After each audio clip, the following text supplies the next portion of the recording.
I recently decided to have a little fun on LinkedIn, and I wrote this post, and I wrote an email that I actually didn't write it. I had ChatGPT write it. I wrote some of it. I wrote an email that really just violated all the good rules of fundraising. What's funny is I had my 20-year-old daughter read this post because this post hit over 3,000 views and lots of comments and lots of great suggestions and some bad ones too. And she read this appeal and she said, "What's wrong with it?" And I explained some of the things that were wrong with it, and she said, "This is just like the emails that she gets from a food bank that she's given to in the past," and, she said, "It's just like this email. All they do is brag about themselves." And so I explained to her, what good fundraising emails should look like and what bad ones should look like.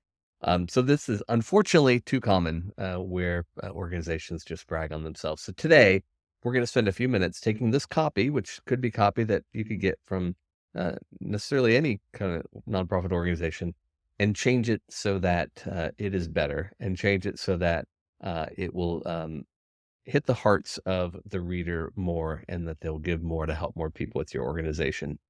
Here we go. I've taken the appeal from LinkedIn. I dropped it into Google Docs here. I have embellished it a little bit based on some of the feedback in the comments because some of the feedback was pretty funny on, honestly so, on what some organizations do with their copy. And so I've embellished it a little bit since then, just to give you an example, because this isn't atypical. I've seen finished copy that it looks like this, but I've seen organizations copy to come through that doesn't really address the donor as a part of what's going on. When I do look at copy like this and it comes through and I'm tasked with editing it, one of the things that I look for fairly immediately is I use a tool called Hemingway. Hemingway allows you to get a grade level for the copy that you're writing. And typically you want your appeals to be in that sixth to eighth grade range. One of the misnomers as you're writing appeals is that the smarter you sound, the better it is for conversion. That donors will think, well, they really know their stuff, so I've got to give money to them, and that's not the case. Donors want to be able to understand the appeal that you're sending them. So you can see here that Hemingway rated this as a grade 13. Grade 13 would be first year of college.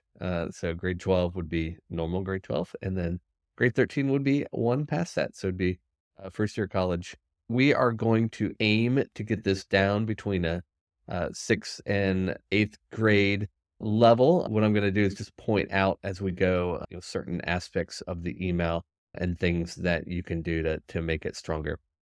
First, let's start at the top and talk about the subject line, "Celebrate 60 years of Metro Now Food Bank." This isn't, reading to me with that subject line as an appeal. What it's, basically doing is telling me that we're gonna celebrate 60 years of Metro Now Food Bank, which is not a compelling reason to get me to open this email, and that's really what your subject line is trying to do, is get me to open and read the email. 'Cause if I don't open and read the email, there's a guaranteed chance that I'm not going to donate. We wanna change the subject line and change it to something that entices the reader to want to open it up. Something like, "Meet Joe, you'll love his story," or something that you can entice someone to read the email. Once we get into the email, "Dear friend" is way too generic. We're gonna go ahead and do a first name insert here, be a little personalized in our email. A lot of organizations are starting to even personalize copy within the body, which through most email service providers you can do, where you can insert their name, or let's say somewhere in the second, third, fourth paragraph, I might say something like, "Jeremy, with your most recent gift of $35, September of 2023, we know how committed you are to seeing this problem resolved." Or, something where you can integrate in something about the donor, like when's the last time they gave and how much did they give. Really helps with the donors who are, from your organization's viewpoint, lapsed. They may not see themselves as a lapsed donor, but it really helps them understand when's the last time that I gave to this organization, and they may want to do it again. First thing I see here is we're just talking about the organization. The organization is bragging about themselves. And what we want to do is we want to insert a line here at the beginning that's going to draw people into your story. So it could be a quote from Joe, or it could be just a line about Joe's life, or it could be a line about, people are suffering and they need help right now. And so you want to put a line in here. This copy right now This needs to be changed as we celebrate 60 remarkable years of service, reflect on the journey of Metro Now Food Bank, and countless lives touched by our organization's generosity. And what we want to do here is transform this copy to be donor centric. We want to talk about you and your. This is donor copy. This isn't a copy that's being used internally. This isn't copy being used with your beneficiaries. This is copy that's going out to people who support the organization. So we want to celebrate their contribution to your organization. And so you might say something in here about, we reflect on the journey that you've made with Metro Now Food Bank and the countless lives that are touched because of your generosity. Things that are going to make the donor feel a part of the story and feel like they want to continue giving to your organization because they feel a part of the story. As we move on to the story of Joe here, his life in the copy, his life had a positive turn thanks to the support of Metro Now Food Bank. This should really be thanks to the support of someone like you. You want the reader to feel connected to that their dollar when they give is going to change the life of Joe and people like Joe when they give in the future. So Joe came to us at a time of need, struggling to make ends meet and searching for a way to support his family. It's great. Through the resources provided by our food bank. Again, the donor provided those. Through the resources provided by someone just like you, Joe received not only nutritious meals, but also access to job training and employee resources. Now, this was a great suggestion for my friend Andrew in the comments. He said, hey, you're not talking about your programs enough. So our Job Ready program is an 8-step process that helps those who are employment challenged to find the right opportunity through a series of counseling sessions and training to facilitate increased exposure to the interview and job search process, so on and so forth. But really, honestly, this educating through appeals is not really a good idea. And I'm going to take that entire part of that paragraph out. It's not needed. It's not going to help you get conversions. It is a good idea to teach donors what you do and how you do it through things like newsletters, through impact stories. There are places that you can teach in much simpler language through those other mechanisms, those channels. That is not through an appeal. You can't educate people through an appeal to give. It just doesn't work. People aren't going to read through all of that.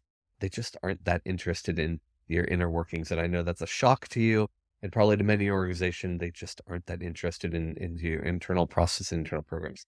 Now, I will say, I'm speaking about most general donors. You might find some significant foundations, major donors, mid-level donors, even some small subset of your general donors that do care about that stuff. And they want to hear the facts. They want to hear the figures. They want to see statistics that show what you're doing. When someone like Joe comes in and that, 95% of those folks graduate out here and they see fulfillment. You want those kind of stats for those folks, but the general person that's going to receive this email appeal is not going to be interested in how your programs work. With the determination and support of Metro Now, Joe found a stable job and gradually built a better life for himself and his family. Again, point it back to the donor. How did they participate in that? With determination and the support of a generous donor like you, Joe found ... Today, Joe is a testimony that's great. His story is one of to highlight the transformative power of compassion assistance. Again, good. That copy could be read when you reword some of these other sentences about the donor. This is just one example of the great work of Metro Now. Now, that sentence needs to be changed. That can either be taken out or changed to reflect that it's the great work of the donor and wanting to see someone's life changed that makes this possible. As we look to the future, our commitment to serving those in need remains unwavering. Again, point back to the donor. And then we would like you to pledge your support by standing with us. That's the call to action in this email. It's not good. It needs to change. It needs to be donate now in order to see lives transformed through your partnership with Metro Now, something like that. And then as we prepare for the next 60 years, we're thankful for our organization's commitment. Again, the donor's commitment, not just your organization, and that we're thankful that you're going to continue advocating for people facing challenges in the future. And so that's the way that I would approach the copy is just some simple changes will do a lot in order to make this a better fit for your reader and to get more donations for your cause.